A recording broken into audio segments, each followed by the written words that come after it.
Cutting the deficit by gutting our investments in innovation and education is like lightening an overloaded airplane by removing its engine. It may make you feel like you're flying high at first, but it won't take long before you feel the impact. Never has a joke fallen more flat in a presidential address than a joke about a plane crash.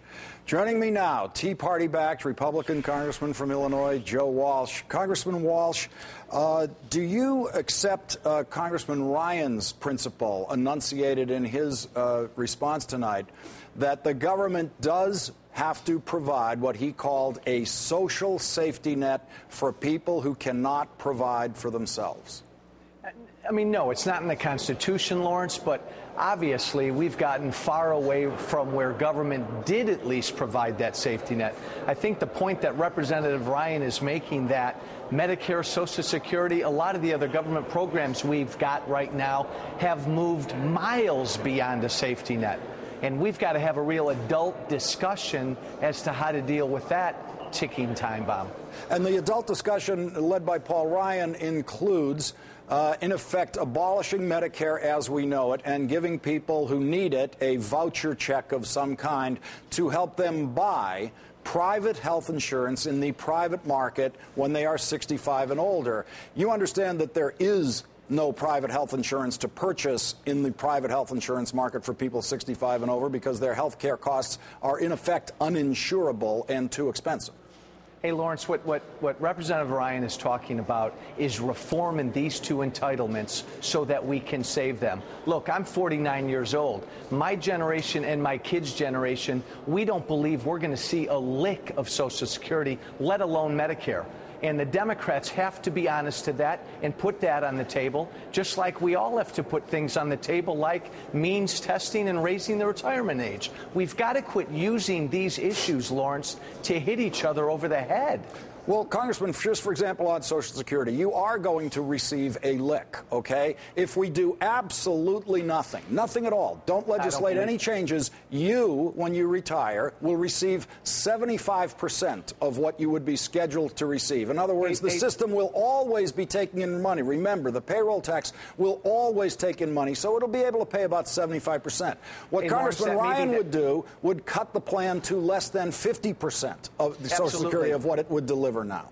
Because for me to receive a lick and for my kids to receive a lick, my kids and my grandkids are going to have to be taxed at levels that are unacceptable. And I don't want to do that to them. And most of the American people, Lawrence, don't want to do that to them. Look, this was my first State of the Union. And I got to be honest with you, I was excited going in.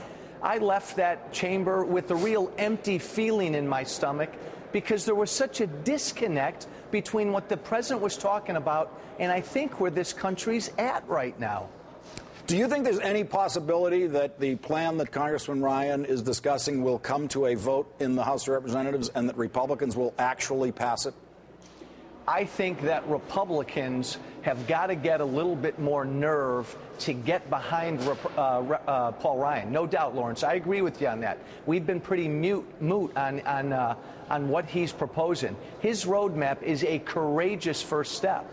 And I think the Republican Party needs to get strong and get behind these reforms for Social Security and Medicare. Congressman Paul Brown, a Tea Party Republican from Georgia, did not attend tonight's speech, and instead he sent out this tweet. Mr. President, you don't believe in the Constitution. You believe in socialism. Now, Paul Ryan said that it is the government's duty to provide a social safety net for people who cannot provide for themselves. That is socialism, isn't it, Congressman? Yeah, you know, again, Lawrence, I'm a Tea Party guy. I'm going to concur with you that there's no constitutional authority in that. But look, the president deserved. I disagreed with virtually everything he said in this State of the Union tonight.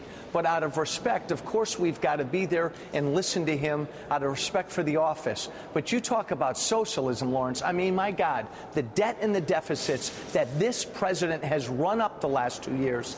If we don't change this course again, we're putting a debt on our kids and our grandkids that is unacceptable. Paul Ryan is taking a very courageous step in starting us down the road to addressing that problem.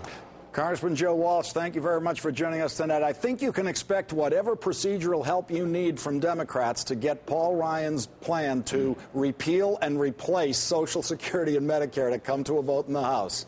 Thank you, Lawrence. Thank you, Congressman, very much.